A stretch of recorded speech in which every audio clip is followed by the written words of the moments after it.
We're joined now by one of the representatives who signed that letter, Congressman Steve Horsford, a Democrat representing Nevada's 4th District. Congressman, thank you for your time this morning. I appreciate it. Should we interpret this letter as House Democrats giving up on the possibility Congress can solve this issue?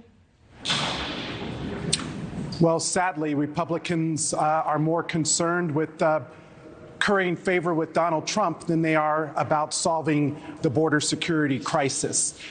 There was a deal that was approved in a bipartisan way in the Senate, but sadly, Speaker Johnson and House Republicans have failed to bring that legislation for consideration. And so me and my colleagues have formed a group called Democrats for Border Security, and we are working and are willing to work with our colleagues to find common sense reforms that would actually help fix our broken border policy.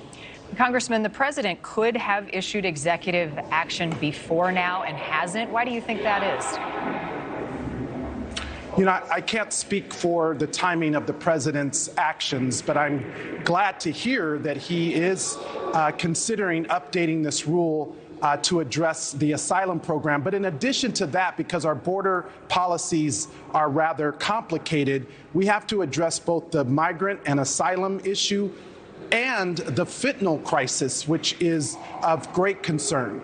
Last year alone, more than 10,000 pounds of fentanyl has crossed our borders, 95% of that from the southern border. Now, fortunately, that's 10,000 pounds that has been seized. And I've been to the border, I've talked to border agents, and what they've told us is if they have more funding, more staffing, more technology, they would be able to seize these even more.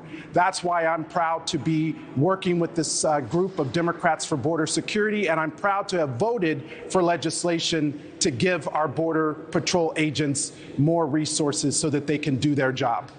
A strategy at the border will take a multifaceted approach. Do you believe it's more incumbent on the federal government to address this? And what do you believe is the state's role?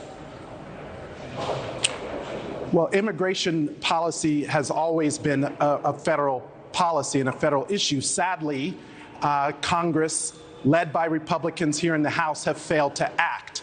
I believe that we should have a comprehensive approach, one that provides both a pathway to citizenship for DACAs and TPS holders who are here, but also one that provides the resources and the funding to have a more secure border, one that prevents illegal drugs like fentanyl from getting across our border.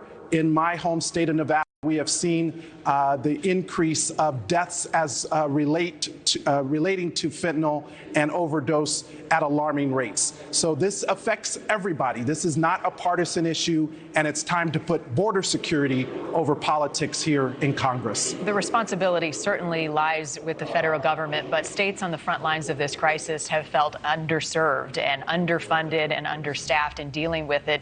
Do you think states like Texas and Arizona should be given some authority to address this until a larger plan is figured out?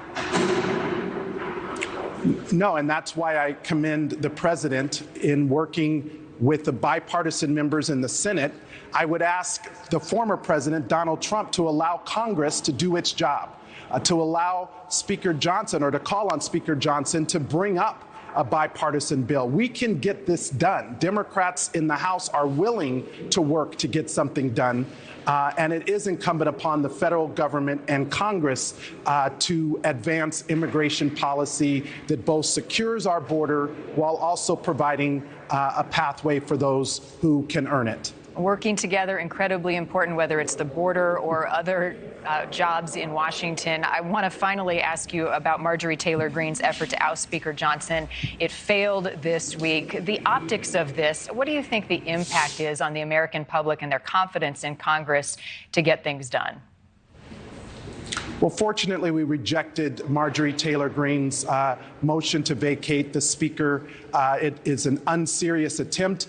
And in fact, if passed, it would have prevented us from doing our job to pass other important bills like reauthorizing the FAA, which is important to our airports and our economy, dealing with the Farm Bill to make sure that we fund nutrition programs for children and needy families, and other important issues, including the National Defense Authorization Act to support our service members and to secure our national defense. These are the issues that the American people want their Congress focused on, and I'm proud that we defeated Marjorie Taylor Greene's attempt to close down the House. We are going to keep the People's House open for business. We've got a lot of business to get done.